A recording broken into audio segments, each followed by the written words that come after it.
मेरे प्यारे भारतवासी भाइयों बहनों, नौजवान साथियों, छात्र व छात्राओं, हम राष्ट्र के सभी शिक्षित, सभ्य, विवेकशील, बुद्धिजीवी, चिंतनशील, राष्ट्र के उज्जवल भविष्य निर्माण को समर्पित व संकल्पित बेरोजगार नौजवान छात्र छात्राओं व नागरिकों से तथा देश की आधी आबादी महिलाओं से निवेदन करते हैं कि यदि आप अपनी आजादी चाहते हैं तो कोई व्यक्ति ऐसा नहीं है जो आपके दर्द को समझकर आपका स्थायी समाधान कर सके।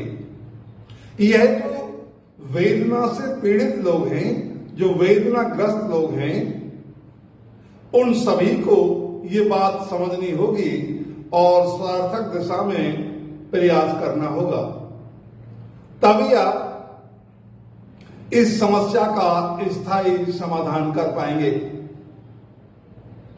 साथियों, धर्म और जाति अब विवेकशील, बुद्धिजीवी, शिक्षित लोगों द्वारा, सिर्फ पूंजीपतियों द्वारा उपयोग का साधन मात्र रह गई हैं।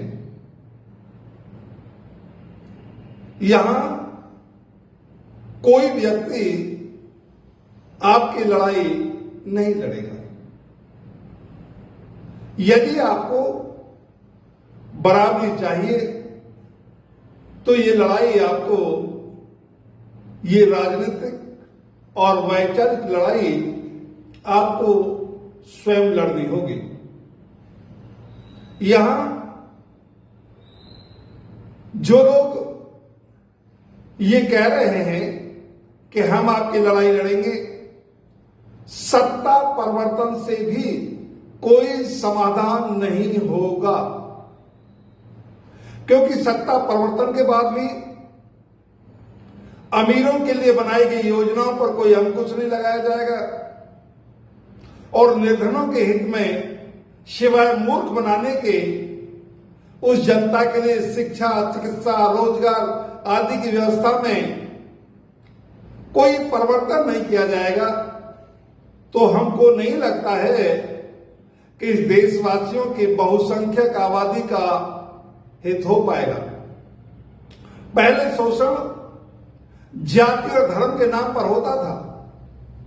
आज सभी जातियों में से संपन्न लोग भी हुए हैं जो वर्गवाद में कन्वर्ट हुए हैं, परिवर्तित हुए हैं। आज शोषण वर्गवाद के आधार पर होता है। अमीर हर गरीब का शोषण कर रहा है और इसके लिए वो अमीर जिम्मेदार नहीं है, बल्कि जाति और धर्म का अनुसरण करने वाले वो लोग जिम्मेदार हैं जो जानबूझकर आंखें बंद करके विवेकशीलता के स्थान पर विवेकहीनता का परिचय देकर उनका अनुसरण करते देखे जा सकते हैं। अगर आप यहां कोई भी मंगल गीत गाने से किसी का हित नहीं हो सकता। ये लोग गीत तो गा रहे हैं, काम नहीं कर रहे हैं। काम तो पूंजीवाद को ही किया जा रहा है। आप यदि देखेंगे तो सन 1930 से 32 तक जब प्रथम, द्वितीय, तृतीय गोलमेज सम्मेलन में बाबा साहब डॉक्टर भीमराव अम्बेडकर एक बड़े वर्ग SC, ST, OBC और महिलाओं की बात कर रहे थे तो पहले विरोध किया कि अछूतों का नेता तो मैं हूं। भारत में साइमन कमीशन आया, यह तय हुआ कि अछूतों के नेता डॉक्टर भीमराव अम्बेडकर जी हैं। जब वहां दो अधिकार मिले, उन्हीं का विरोध उन्होंने ही कराया जो अपने आप को ये कहते थे कि वो देश की लड़ाई लड़ रहे हैं, तो देश की नहीं चंद लोगों की लड़ाई लड़ रहे थे। आज इसके बाद जब 1947 की बात आती है, देश आजाद होता है,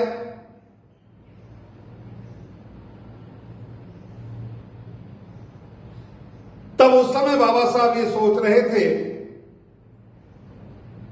कि आजादी तो मिलेगी, लेकिन उसमें सामान्य लोगों की क्या भूमिका होगी।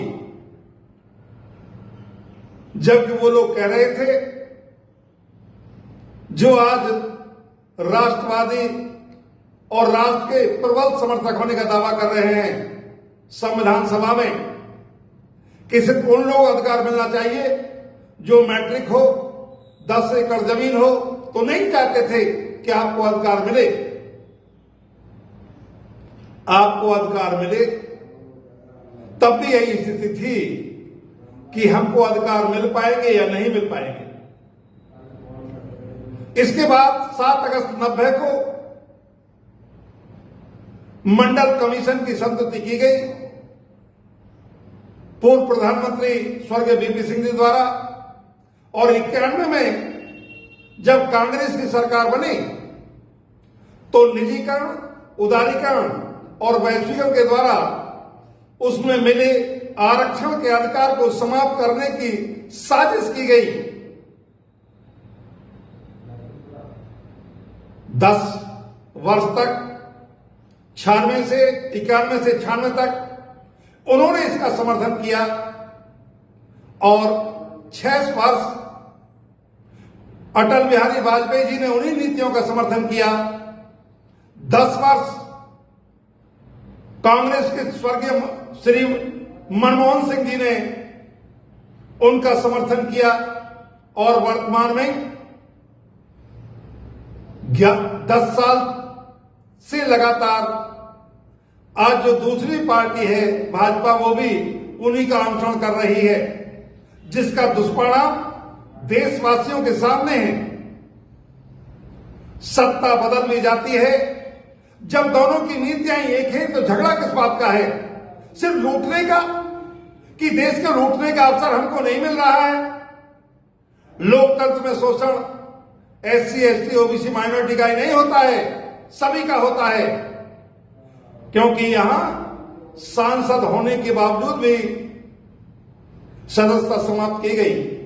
तो जिस तरह का स्तर बढ़ता जाता है, उसी स्तर का शोषण का स्वरूप भी बदलता जाता है। आज इस देश के नागरिकों जो भूखे, नंगे, निर्धन लोग हैं, ये सभी जातीय धर्म में से हैं। अब कोई ऐसी जाति नहीं है जो जाति के आधार पर संघर्ष तो होता है आंशिक, लेकिन अधिकारों का संघर्ष, जब अधिकार की बात आती है तो पूंजीपति हर गरीब जाति के व्यक्ति के अधिकार को खाने का प्रयास कर रहा है, और इसका दुष्परिणाम यह है कि पूंजीपति होता जा रहा है, अधिकारी के बच्चे अधिकारी होते जा रहे हैं, राजनेता के बच्चे राजनेता होते जा रहे हैं, और जो भूखा, नंगा, गरीब, मजलूम, किसान और मजदूर है, वह 2 जून की रोटी जुटाने के लिए एड़ी चोटी का जोर लगा रहा है और जिंदगी और मौत से जूझ रहा है। इस देश के लोगों अपने अधिकार के लिए खड़े हो जाइए, क्योंकि भारत का संविधान के उद्देश्य का में आपको बराबरी की बात करता है, और संविधान बचाने की बात तो करते हैं, लेकिन संविधान के उद्देश्य को लागू करने का कोई शब्द उपयोग नहीं कर सकते हैं, कोई नहीं करते हैं। इससे स्पष्ट हो जाता है कि मीठा मीठा कहने से आपका मुंह मीठा होने वाला नहीं है। संविधान को बचाने से संविधान बचने वाला नहीं है। संविधान बचाने का सही अर्थ यह है कि प्रत्येक नागरिक को वो सभी सुविधाएं चाहिए जो इस देश के राष्ट्रपति को चाहिए, जो इस देश के प्रधानमंत्री को चाहिए, जो इस देश के मुख्यमंत्री को चाहिए, जो इस देश के छात्र को चाहिए, जो इस देश के बच्चे को चाहिए, जो इस देश की महिलाओं को चाहिए, वो देश के प्रत्येक नागरिक को चाहिए। तो संघर्ष भी प्रत्येक नागरिक को ही करना होगा। आप आजाद रहना चाहते हैं या गुलाम रहना चाहते हैं, ये आपको तय करना है। आप सभी देशवासियों को इस आशा के साथ कि आप अपने अधिकारों को समझेंगे और जाति धर्म की संकीर्णताओं से ऊपर उठकर राष्ट्र, राष्ट्रीयता, मानवता, नैतिकता, देश, राष्ट्र के भविष्य के लिए और अपने भविष्य और अपने आने वाली पीढ़ियों के भविष्य के स्थायी समाधान के लिए आप चिंतन करके सार्थक दिशा चुनने का प्रयास करेंगे। ऐसा करके आप हमारी आशा को विश्वास से बदल देंगे।